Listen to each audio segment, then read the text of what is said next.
So I've decided the entire month of February that all I'm going to watch is musicals. Isn't that exciting? So welcome to Spiral Tree's Musical Month. And I know I've already done traditional musicals on this channel, but I thought I would kick off Musical Month with a continuation of that trend by finishing off the High School Musical trilogy. So we begin this movie with Troy the basketball boy and his team of misfits absolutely getting destroyed by the West High Knights in a way that makes me genuinely feel bad, because Troy's dad has this little speech about how they only have 16 minutes left as Wildcat seniors, and they need to make the most out of these 16 minutes, and then the song starts, and they start coming back against the West High Knights, and it makes me feel bad for the West High Knights, because it's also their last 16 minutes as seniors, and they had double the score of the Wildcats, and they lose the game to some kid named Rocket Man, who, if you had to picture the image of a freshman in the year 2008, it would be this kid. We then cut to a party where all of Troy's friends, family, and people that Troy cares about are all there. And there's Rocket Man. And Troy does not like Rocket Man. And Troy is having a good time, and you see his friends there, and then you see Gabby on the treehouse. And he goes up to hang out with Gabby, and they start talking about their college plans and where they're going to be. And then they start the second song of the musical right here, right now, and ignoring this average 2008 song. Instead, I want to focus on an incredibly important marvel of structural engineering, of Troy's rotating childhood treehouse that was not OSHA safe for children, because those ropes are adult height instead of kid height. So there's no way that a running kid would be able to safely be on that treehouse unless the rotation was built to trap the small child, and the skylight was there to make sure that the child had light while they were stuck on the treehouse so they didn't feel scared. And this brings me to another point that I brought up in the first review of High School Musical 1. How do they afford this? Troy's dad is a high school basketball coach. He does not make this much money. What does Troy's mom do for a living? Because I guarantee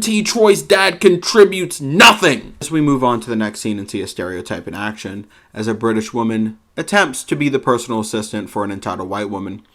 As we see even more reasons why Rocket Man kinda sucks and is the worst kind of person. I mean, Troy was nice to him once, and he's like, give me more, give me more.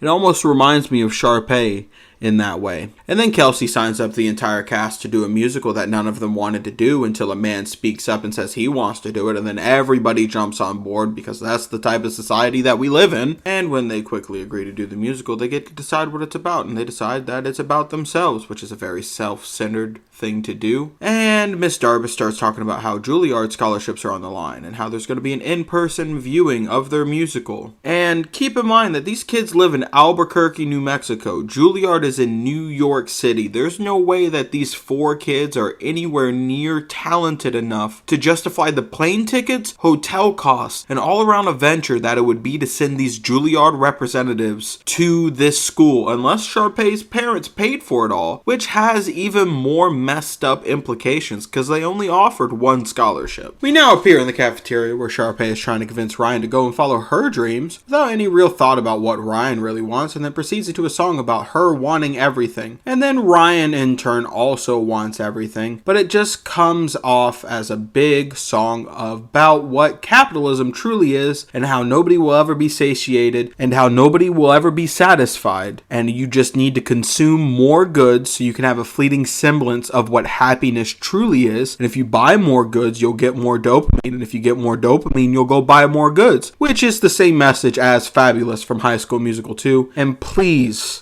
for the love of all things holy, when I watch Sharpay's Fabulous Adventure, please do not let her go to Hawaii. If she goes to Hawaii at any point in that movie, I will scream for 15 seconds into the microphone during that review. We then cut to the roof where there's a scene where they're dancing and singing some romantic song that doesn't matter in the rain, and Gabby shows how smart she is by saying yes in every single language. We also have a scene where Troy and Chad are bullying a freshman into exposing themselves, and then we cut to the cafeteria where Chad asks Taylor to the prom, and we get a song about something I can't personally relate to, not because I was too ugly to go to prom, but because at the time my wife's prom was going on, I was in college at the age of 16 years old, and they would not let me go to her prom because I was technically a college student. But that's alright, and that's okay. And then we see the song that Kelsey is writing for Troy and Gabriella. which is definitely not Lean On Me by Bill Withers. I mean, it couldn't be Lean On Me, but it sounds really suspiciously close to Lean On Me. I'm just gonna call it Lean On Me. And while they're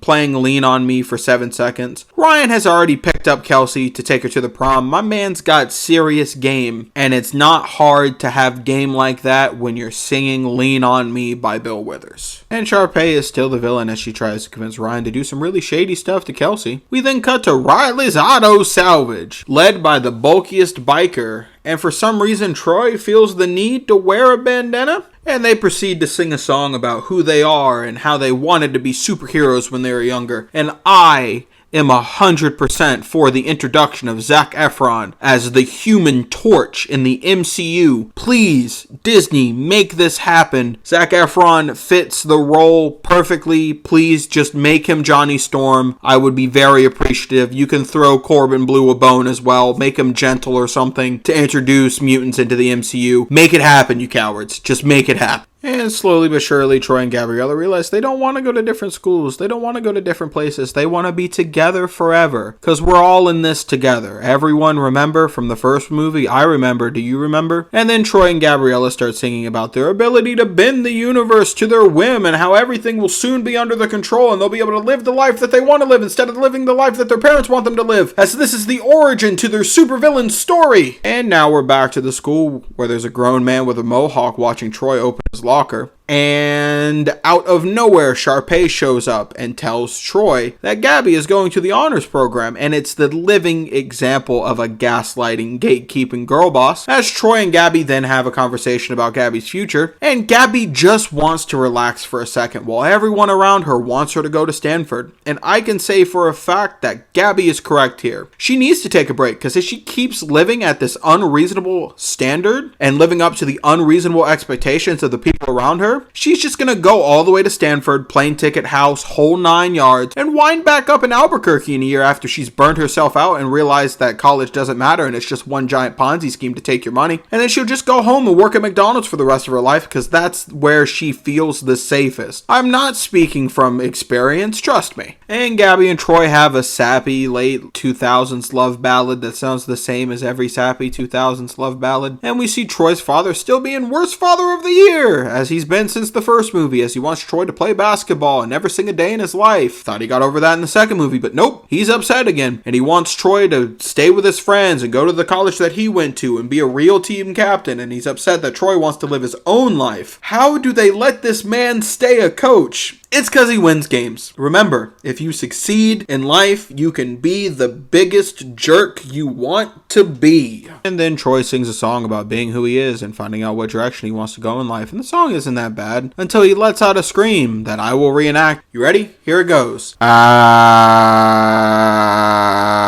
And then we cut to a conversation of Troy and Gabriella talking about going to prom, and Troy takes a page out of Sharpay's book and becomes a gaslighting, gatekeeping girl boss and tries to convince Gabriella that she's wrong for not coming back when he told her to go away in the first place. And in a sense of apology, Troy takes his busted car all the way up to Stanford and pulls a tuxedo mask just standing in a tree. And they sort of make up relatively quickly after what seems like a really big argument. And they sing a little song and they kiss, and a part of me just wants a member of campus security to show up and ask for ID. And tell them that high school students aren't allowed on the campus without a visitor's pass, and then they have to walk over to the office to go get a visitor's pass. And then Troy just goes home because the moment is ruined. That's what I want. And we cut to Rocket Man trying to play the moves on Sharpay, and Sharpay is getting visibly offended. And we finally learn the name of Rocket Man's friend. It's Dion. Good, sweet old Dion. We're an hour and a half into the movie and we just learned Dion's name. And then we start the musical with a song commemorating the time that they absolutely destroyed the West High Knights.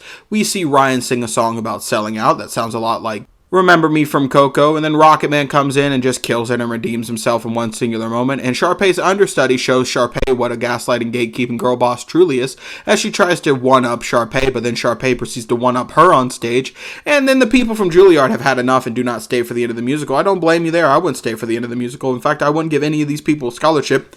They don't understand stage direction, writing, or anything to properly make a musical. They just understand that I'm beautiful and I know how to sing. And then after that, Troy and Gabby show up to sing the final part of the musical, Musical, and it's a great time. And then they have a little celebration about their graduation, and they're all happy. We're all having a very good time, and then they start singing the end song, which is a good send-off to our friend Chad. Because if you didn't know, Chad died 2 years before the start of this movie series. This has all been in Troy Bolton's head. You just need to accept what happened to your friend. You're no superhero. You got him killed, Troy. And I know you're just hearing songs in your head because you and your friend used to sing about being superheroes in your glory days, but these aren't your glory days anymore. We need you to wake up and come to reality. You can't keep holding Gabriella hostage because she reminds you of the times that you spent with Chad. You need to set her free. You need to set them all free, Troy. You're hurting all of them. If you care about them, you would let them go. Don't let them go like that. Don't kill them. Please just set them free, Troy. Please just set them free. And that was High School Musical, an average finale to a franchise that I think the first movie is the best in. But all in all, it wasn't bad, especially for my first time seeing it. I suggest that if you've watched the first two, you might as well go ahead and watch the third one. If you're just planning on watching one, just watch the first one and stop. And this has been Spiral Tree Entertainment's 10-minute review of High School Musical 3. If you liked it, hit us with a like down below, leave a comment, subscribe, the whole 9 yards, and thank you for checking us out. Follow us on our social media, and I'll see you next time.